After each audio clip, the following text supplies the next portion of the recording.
Landmines and jellyfish. Welcome back to Knives, I guess. And if anyone ever invents lasagna, I am going to lose my mind. The thought of living in a world with that is terrifying. I lose sleep over it. But do me a favor and hit that like button or you'll ruin Arbor Day.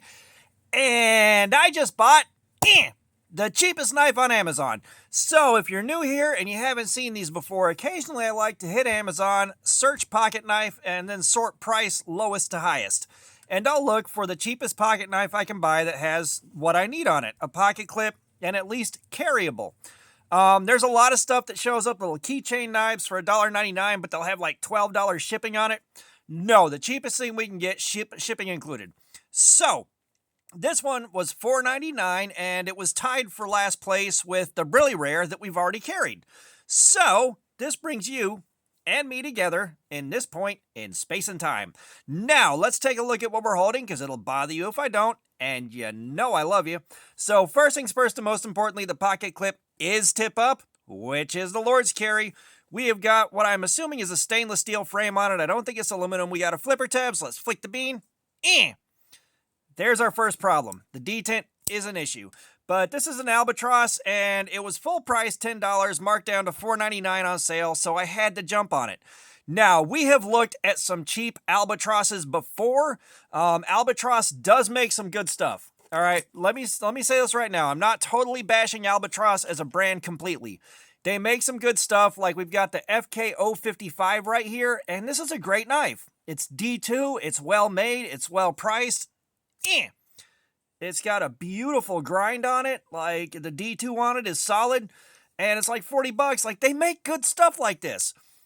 But then they make this absolute trash, and you got about 3 inches of just totally unidentified steel. You know, we're expecting 3CR or worse on this. You know, and like, I've carried some of the other $10 trash from Albatross, and I'm pretty sure they don't want to work with me again after that, because I really bashed it. But this thing does have some good stuff going on that I kind of like. Okay, I kind of like how it looks. You've got a bit of a sleek, borderline Art Deco look to it that I do like. You got a frame lock that seems to work well enough as far as locking it, but that detent is terrible. The detent scares me a little bit. It was worse when I got it out of the box. I did a video on it, and I was going to upload that, but then I had some second thoughts, so that's a members-only video. That's a channel members-only video. This is the one that you guys get to see that aren't channel members. I had some second thoughts. The detent was super weak, so I took it apart, and let's flick the bean again. You throw some wrist into it, it's all right, but I flexed the lock in this way. I flexed the lock in this way, and you can see that lockup is like as far over as it can get. It's still in full contact with the end of the blade. I'm not worried about the lockup. Little bit worried about the detent, but I'm confident I can carry this. I've carried stuff with worse detents on it, so I'm pretty safe there. And if it does partially deploy, you know, you're in the pocket this way, the hem of your pocket's right here. It's going to open into that and cut my pocket before it cuts me. You know, that's not the end of the world. I've carried stuff with worse detents and stuff way sketchier. We're going to try to carry this, and I'm going to give it a day. If I start feeling comfortable after a day, we'll keep working with it. I have carried something before. I was like, I can get away with this for the content. And it bit me so bad. It messed me up right here so bad. That knife, there's a video. Don't buy this. It's extremely unsafe. You can check that out if you want to. But that knife met my revenge on the fire and the hammer. It's gone now. It can't hurt anyone ever again. Now, the thing that really, I guess, the cause for concern here. All right, let's flick the bean again. You know, if you've got a weak detent, you can make a lot of difference with it by taking it apart, and a liner lock or a frame lock, you take the lock and push it in this way and massage it until it's in farther than it was when you started. That will get you a better detent. This, it only kind of helped, but I got like nearly 100% plastic deformation. There was next to no elastic deformation. I pushed it. It didn't take a lot of force, and it just stayed there. I've got a feeling that the steel on this frame is not very well hardened, or not hardened at all. Like it really isn't. You know, like I've done these before, and you push them, and they bounce back to like 97% of where they were, and you just massage it slowly until it works into place. And of course, right here where the notch for the lock is, that is paper thin. So I've got a feeling what's happening here is the frame, the detent ball is not pushing hard enough against the side of the knife, and that's why the detent is as weak as it is. This should have been hardened. This should be a little bit thicker, but you know, you tend to make some concessions when you buy cheap crap like this. And when I say Albatross has made some cheap crap, let me show you what I'm talking about. So, because they sent me some stuff to check out a while back. This is one of the things they sent me, and this is just some junk right here. This is like throw in the bag of random crap that you carry around in case you need a blade. Not great. We've got this one right here, which, you know, bottle opener, useless seatbelt cutter. We got tip down carry, and I hate tip down, but we all live in sin. We got thumb studs, and of course we got our blade with unidentified steel. And then we got the better of these three right here. We got this guy right here, which carried all right. You know, it's tip up, which is the Lord's carry. We got this gut hook on the back that doesn't really accomplish a whole lot for what we'd be using it for. I think some guy said he might use it for hunting. But, you know, we did the edge retention testing on it. It did god-awful, like some of the worst we've ever seen. It's just, these things aren't very good. They aren't. This might be one of the best, cheapest knives on Amazon we've gotten so far. We're going to have to see after I carry it. It'll be a couple weeks before I carry it, but we will see. Now, let's get to the most interesting thing about this knife. So we're going to look at the factory edge. But first, we're going to take a look at the factory edge on this other Albatross, just to show you the stark difference in what we're looking at here. So with this one,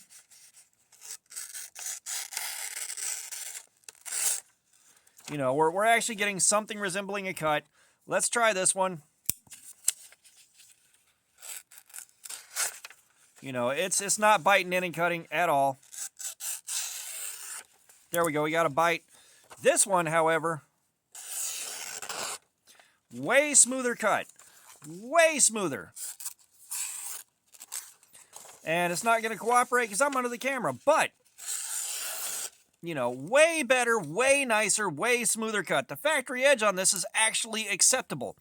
Let's get the edge sharpness tester out, and I'll show you what I'm talking about with the edge sharpness.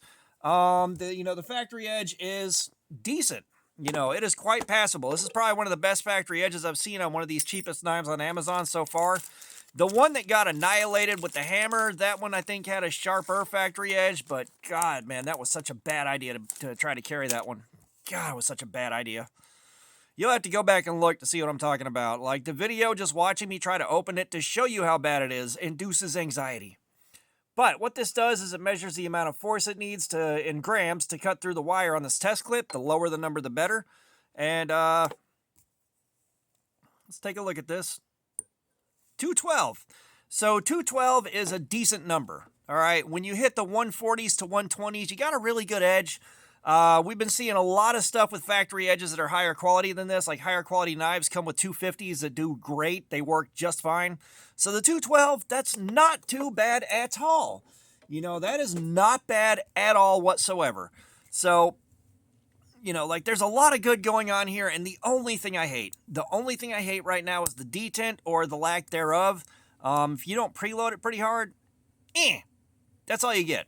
That's all you get. And like I said, I pushed this thing as far as I could this way to try to fix the detent. I've tightened the pivot down as much as I can without totally ruining the function of it.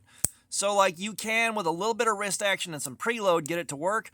But yeah, like, that is so bad. And hopefully we don't have an issue with it partially deploying. I don't think we will, because, I mean, there is some hold on that detent. There's probably just enough to get away with. But, you know, when you buy these knives, especially when you're doing stuff that's this cheap and playing around with trash like this, there's a lot of concessions you got to make in one place or another. Like with this one, I don't think the steel's hardened. Like I said, I pushed that lock over. There was all plastic deformation, no elastic, so it didn't really spring back the way I needed it to. So that's where the biggest problem with this is, and that's where it's causing the issues of the detent. The blade steel is probably going to be 3CR or worse. You know, and for $5, I'd accept the 3CR on this and be happy with it. You know, it's just that detent, and the detent may end up being a bunch of a non-issue after carrying it for a little while. But, you know, you saw the other ones. You know, the concession you got to make here is just the knife. A $10 knife, and I would pass on this one every day of the week. This one I would pass on unless I had no other options. You know, this one for $5, I'll happily take it for $5 as long as that detent winds up not being an issue. But, you know, we're going to get to this in a couple weeks. We'll carry it in a couple weeks. I'll show it to you and we'll go over what I think will happen and all that stuff like we always do before I carry a knife. But I wanted to show you this thing after I got it, before I got too far into this. But this is the cheapest knife on Amazon. This is going to be part of the cheapest knife series. Hopefully you guys enjoy seeing this thing thrashed. But all that being said, thanks for looking at my crap. Subscribers, you guys are awesome. Y'all keep coming in. I appreciate you so much. If you haven't subscribed, please do. We got live streams, regular videos. There's plenty of activities. Comments. I love some feedback. Let me know what you think about this thing or anything else. And all that being said, y'all have a nice day.